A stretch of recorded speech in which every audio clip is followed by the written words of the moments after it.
not saying you killed them. Are you sorry they got killed? They got killed. Can you say their names? Josh and Amber. Say, I'm sorry Josh and Amber got killed.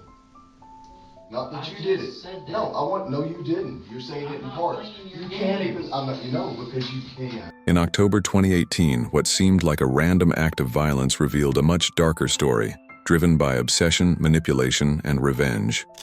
It all began when Police Chief Timothy Dean took a strange trip without giving clear explanations.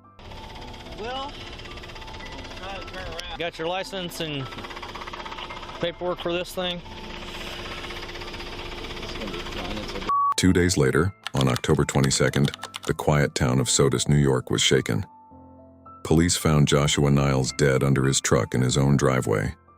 Inside another vehicle, officers found Amber Washburn shot through the windshield. In the back seat, a young child was found unharmed, a silent witness to everything that happened. Neighbors described a masked man. He first approached Joshua while he worked on his truck, then turned and fired at Amber as she pulled into the driveway.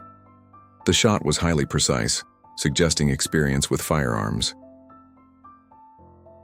She eventually admitted that in moments of anger, she said she wished Joshua would disappear, even that someone should kill him.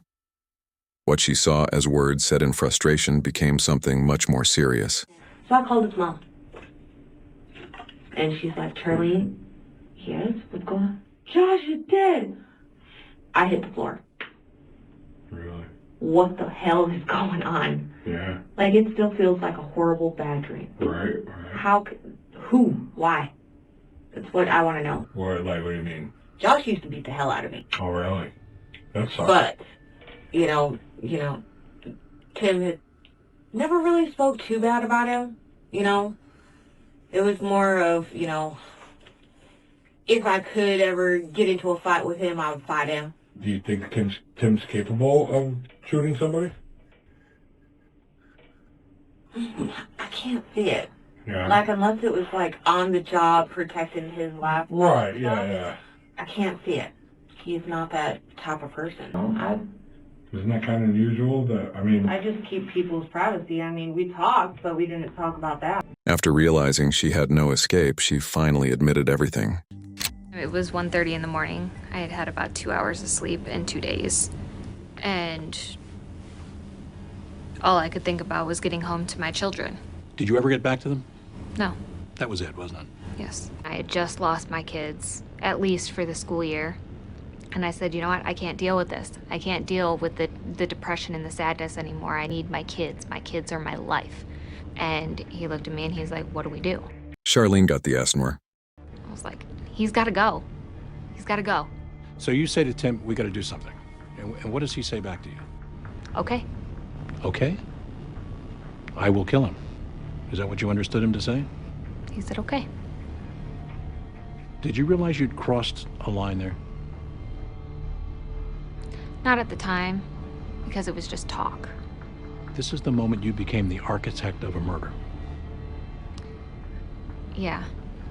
But at the time, I didn't think it was going to happen. My son is bawling his eyes out to me, saying how he hates it up here. He wants to come home with me. He wants me to steal him away. That hit me, because anybody that knows my son knows he doesn't just bawl his eyes out like that. Did this put you back in that place where you had that conversation? Back when? Yes. I'm telling him that, now it needs to be done. And what needs to be done is Josh needs to be killed. Yes. And Tim is going to be the agent of bringing that off? Yes. He's going to be the killer. Yes. That missile is often going at this point, isn't it? Yes. You've lit the fuse. Mm-hmm. What was going on and what you were asking him to do?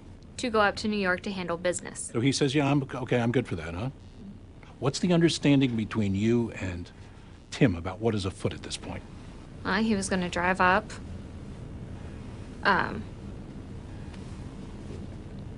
Kill Josh and come back.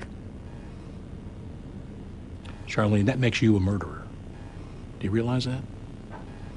You have commissioned this. The gun is in your hand every bit as much as it is his when you say, go do this thing, we're in it together. Do you get that? Yes, I do. So what are your words to Tim when he heads out? That I love him. After she admitted what she did, It's me at 4 a.m. Says I wrecked the rental car. And what are you supposed to do? Get him a fresh set of wheels? I tried. You guys both know how law enforcement works. You're on the record. This would be an excellent time to call this thing off, right? Maybe a sign this wasn't meant to be. We tried to go to New York and ended up in a ditch in Kansas. But you go up there. What do you do? I picked him up from the motel and I drove him to an airport so he could rent a vehicle. On you go, part 2. Plan is on. Do you give him encouragement? Not really encouragement, but I give him the debit card and credit cards if he needs them. And Here's your new ride. Go to New York and kill the father of my children. How do you find out? I got home from work on Monday, the 22nd of October. I saw the news articles of shootings in Sodus.